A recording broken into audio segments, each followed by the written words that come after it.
অস্ট্রেলিয়ার বিপক্ষে আজমতুল্লাহ অমরজেইয়ের শেষের টর্নেডো ব্যাটিং ৬৭ বল মোকাবেলা করে ৬৩ রান।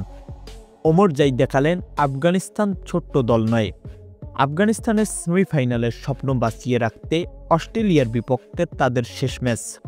কিন্তু শুরুতেই ব্যাটিং ইনিংসের পঞ্চম বলে উইকেট যান রহমানুল্লাহ গুরবাজ। এরপর ইব্রাহিম জাদরান, ছেদিকুল্লাহ অটল মিলে রান তুলেছে ৭০। ব্যক্তিগত ২২ রানে ইব্রাহিম জাদরান আউট হয়। তারপরেও ছেদিকুল্লাহ অটলের কাছে কোনোভাবেই পাত্তা পায়নি অস্ট্রেলিয়ার বোলাররা। ৯৫ বলে ৮৫ রানে ছেদিকুল্লাহ অটল আউট হয়ে প্যাভিলিয়নে পথ ধরেন। ঠিক তারপরেই ম্যাচেই টর্নেডো দেখিয়েছে আজমতুল্লাহ অমরজেই। ৬ ব্যাটিংয়ে নেমেও শেষ পর্যন্ত ৪৯ ওভার ৪ বলে আউট হন। এই ব্যাটারের ব্যাট থেকে এসেছে ৬৭ রান। দলের জন্য দ্বিতীয় সর্বোচ্চ ইনিংসটি ছিল আজমতুল্লাহ অমরজেইয়ের।